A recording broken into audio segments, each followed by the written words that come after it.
한반도 평화 프로세스를 빼놓을 수가 없죠. 2017년으로 돌아가겠습니다.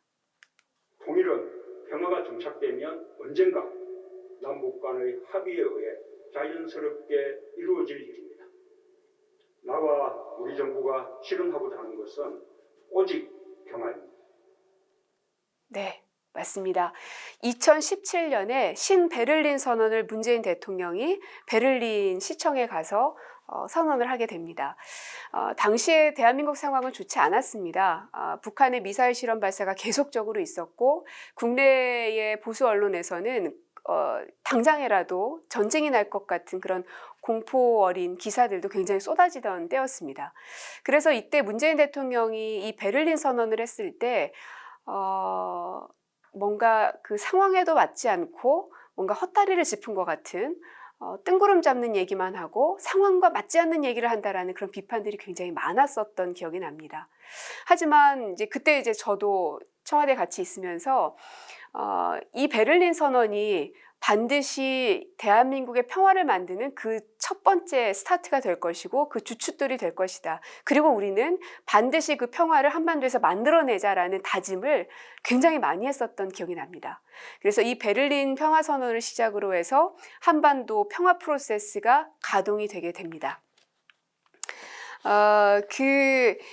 그동안에 그 이후에 많은 일들이 있습니다.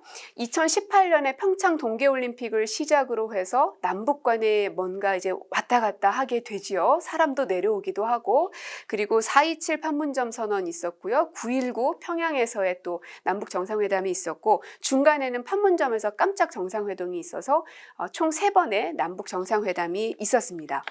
그리고 이 정상회담은 북미 간의 정상회담을 유인하게 됩니다.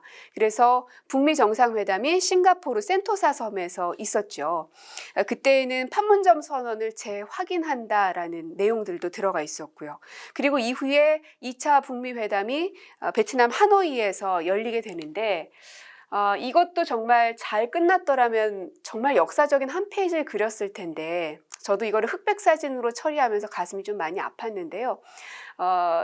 이때 많은 기대들을 했지만 결국은 합의를 하는 것은 실패하고 맙니다. 하지만 그렇다고 해서 한반도의 평화 프로세스는 포기해야 될 것인가? 저는 그렇지 않다고 생각합니다. 지금 현재 바이든 정부가 새롭게 들어섰는데요. 대통령과 이 바이든 미 대통령이 함께 전화 통화를 통해서 북핵 문제 해결을 위해서 긴밀히 협력하겠다라는 답변을 이 바이든 대통령으로부터 듣게 됩니다. 그래서 앞으로의 한반도 평화 프로세스가 남북미 간에 어떻게 작동될지, 그리고 우리 한반도를 중심으로 해서 미국뿐만 아니라 다른 여러 나라들이 어떻게 움직이게 될지, 결국은 외교는 유기체이기 때문에 앞으로의 좀 향배가 주목이 되고요. 저희 민주당도 당연히 한반도의 평화 프로세스가 다시금 가동되고 그 다음 단계로 나아갈 수 있게 하기 위해서 최선을 다할 건데요. 그 중에 하나가 바로 새로운 외교 라인입니다. 정의용 안보실장과 그리고 서훈 국정원장이었었죠. 그러나 지금은 정의용 외교부 장관 그리고 서훈 안보실장입니다. 문재인 정부와 처음부터 시작을 같이 했고 이 평화 프로세스를 같이 만들었던 사람들이기 때문에 누구보다 대통령의 국정 철학과 방향, 그리고 북한, 또 미국, 그리고 우리를 둘러싸고 있는 여러 나라들과의 이 외교 관계에 있어서 굉장히 많은 부분들을 공유하고 있는 분들이시죠. 그래서 이분들이 다시금 뭉쳤다는 점이 굉장히 큰 의미가 있고요. 또 한 팀은 바로 이인영 통일부 장관과 박지원 국정원장입니다. 이 두 분은 정치인 출신이기 때문에 굉장히 과단성 있는 남북 간의, 그리고 남북미 간의, 한미 간의 여러 외교 결과들을, 성과들을 만들어내지 않을까라는 기대감이 좀 많이 일고 있습니다. 그래서 이인영 장관 같은 경우는 워낙 이 한반도 통일 문제에 대해서는 젊었을 때부터 많은 노력을 기울였던 분이고요. 그리고 박지원 국정원장은 2000년 남북 정상회담을 실질적으로 이끌었던 분이시기 때문에 그 경험들이 녹아들 거란 생각이 듭니다. 뿐만 아니라 국방 예산도 투자를 확대했습니다. 이명박 정부, 박근혜 정부는 요거밖에 안 됐어요. 그런데 문재인 정부 때 오히려 국방 예산이 7%로 가장 많이 뛰게 됩니다.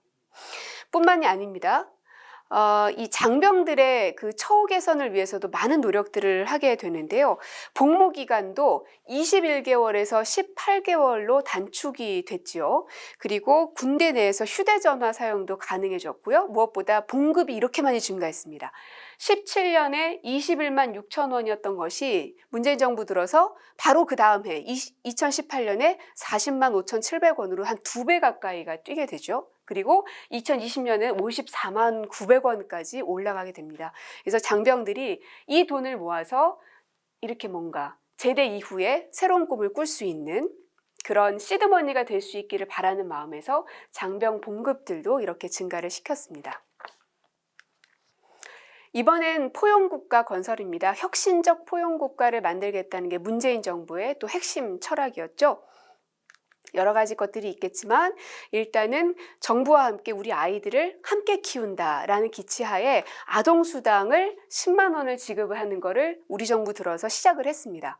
처음에 이게 18년이었습니다. 그때는 소득 하위 90%만 그리고 6세 미만의 아이들만 10만 원을 줬었는데 2019년 9월부터는 7세 미만의 모든 아동들에게 10만 원을 지급해 주고 있습니다. 저도 우리 아이의 이 아동수당을 받는데요. 이게 통장에 딱 찍히면 그 액수의 크고 작음을 떠나서 내 아이를 대한민국이 같이 키워주고 있구나라는 기분이 들더라고요. 그래서 어떤 분들은 아이의 교육을 위해서 쓰시기도 하고 아이의 기저귀나 이런 것부터 시작해서 때로는 적금을 들어주는 분들도 계시고 다양한 방법으로 아이를 위해서 쓰고 있는 가정들이 참 많더라고요. 그리고 국공립 어린이집 수도 굉장히 많이 늘었습니다. 한 2배 정도 늘었죠. 16년엔 2,859였는데 2000년에는 약 5,000개가량이 늘었고 앞으로도 더 많이 늘릴 예정입니다. 어르신께도 드립니다. 바로 이 기초연금인데요. 65세 이상이고 소득 하위 70% 이하인 분들이 받을 수 있는데 내 소득이 얼만데 나는 받는지 안 받는지 헷갈린다 그러실 수 있잖아요. 그래서 제가 뽑아봤는데요. 65세 이상이면서 혼자 사시는데 169만 원 이하이시다. 그러면 받으실 수 있습니다. 부부이신데 270.4만 원 이하이다. 그래도 받으실 수가 있습니다. 얼마를 받느냐? 월 최대 단독 가구는 30만 원, 부부 가구는 48만 원을 받으실 수가 있습니다. 그러니까 어르신들한테도 이 점을 꼭 말씀해 주세요.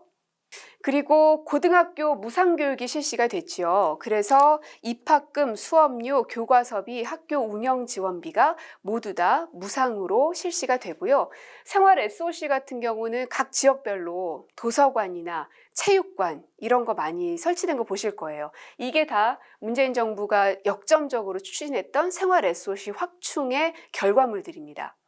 그리고 미세먼지, 공기의 질을 좀 좋아지게 만들기 위해서 노후 경유차를 폐차했을 경우에는 600만 원을 지원을 해주고요. 그리고 전기차, 수소차 사고 싶은데 너무 비싸다. 그래서 이것도 정부가 이만큼을 지원하고 있습니다. 1,900만 원을, 수소차는 3,750만 원을 지원을 해주고 있습니다. 그래서 이 혁신적 포용국가라는 것은 결국은 아이부터 어르신 또 젊은 사람들까지도 다 이렇게 포용할 수 있는 그 사회적 안전망을 만들 수 있는 게 바로 이 포용국가입니다.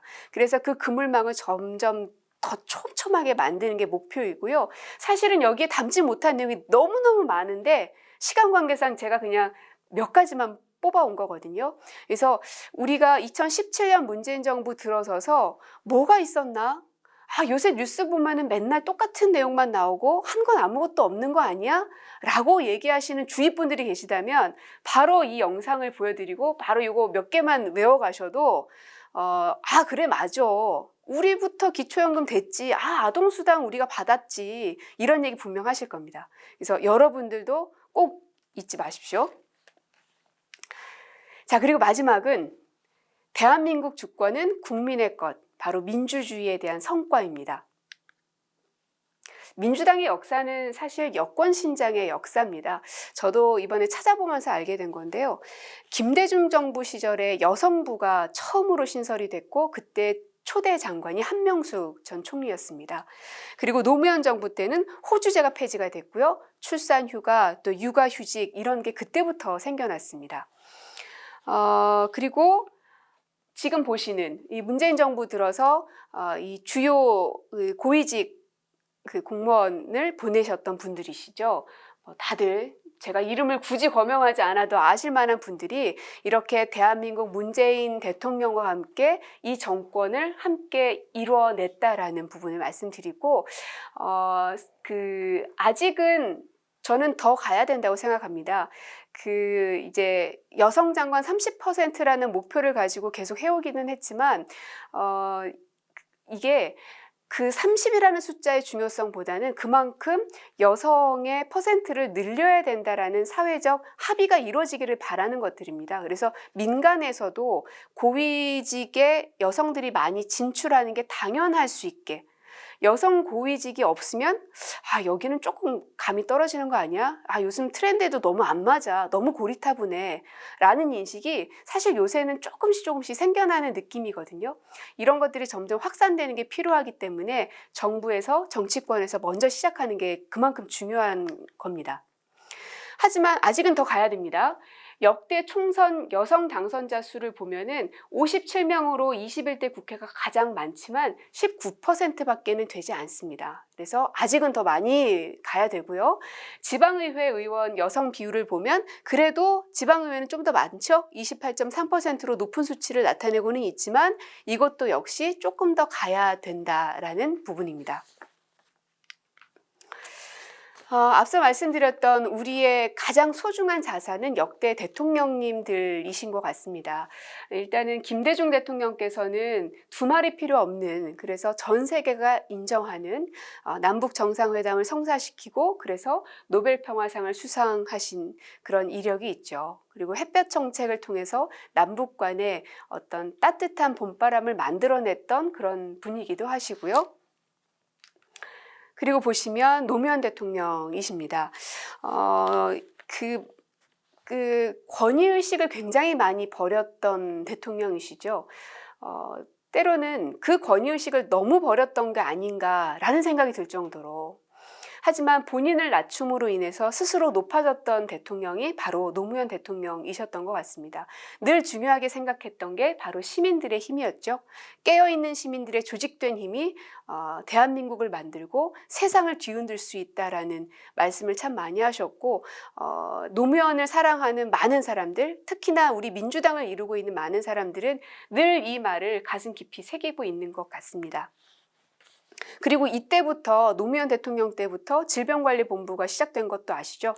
그게 사스에 대응하면서 원래 없었는데 질병관리본부를 처음 설립을 한 게 노무현 대통령이고 그 이후에 문재인 대통령 때 질병관리청으로 승격을 한 겁니다. 그래서 지금의 코로나를 대응하는 이 모든 것들은 민주당에서 만들어낸 그 씨앗으로부터 시작해서 열매를 맺고 있다라고 생각하고 자부심을 가셔도 충분합니다. 그리고 지금의 문재인 대통령, 아직도 임기가 남아 있습니다. 아마도 제가 예상하건대 임기가 1년 남은 대통령직을 내가 오늘부터 시작한다라는 마음으로 올 초를 시작하셨을 거라고 생각이 드는데요. 그동안에 여러 가지 것들이 있지만 이 권력기관 개혁에 박차를 가했었죠. 그래서 공수처법을 통과를 시켰습니다. 국회에서. 공수처장도 임명이 됐고요. 그리고 국정원법도 됐고 경찰청법도 돼서 자치경찰제가 이제 시작이 됩니다. 이것들을 이제 제도로 안착화시킬 수 있는 역할이 이제 우리에게 있는 거고요. 뿐만 아니라 선거 연령도 18세로 낮췄습니다. 그래서 더 많은 국민들이 직접 민주주의 그리고 직접 대한민국의 어떤 대표들을 뽑는 거에 참여할 수 있게끔 이렇게 선거 연령을 낮췄고, 뿐만 아니라 역사 바로 세우기에도 굉장히 많은 심혈을 기울였습니다. 제주 4.3 사건 같은 경우는 이것도 역시 민주당의 성과입니다. 뭐냐 하면 김대중 대통령님 때 4.3 진상규명특별법이 제정이 됐고요. 그리고 노무현 대통령 때 대통령으로서 처음으로 국가 책임을 인정하고 위령제에 참석을 하셨죠. 그리고 나서 문재인 대통령 때 진상규명을 계속하겠다. 그다음에 제주 4.3 트라우마 센터를 이제 개소를 했고요. 그다음에 유해 발굴도 진행이 되고 있습니다. 그래서 4.3 사건 또 5.18 부마항쟁 기념일은 10월 16일이죠. 그래서 이러한 역사 바로 세우기 부분도 문재인 정부는 빼놓지 않고 하고 있다는 점을 아마 다 알고 계실 텐데 제가 다시 한번 정리를 드렸습니다. 김대중 대통령 때 이제 민주정부가 출범을 했고요. 그리고 노무현 대통령 때 깨어있는 시민들의 조직된 힘으로 한 걸음이 더 나아갔습니다. 그리고 나서 촛불을 받아든 문재인 대통령은 공수처와 검경수사권 조정 이런 그 권력기관 개혁 등을 통해서 그 다음 단계의 개혁들을 해 나가고 있습니다.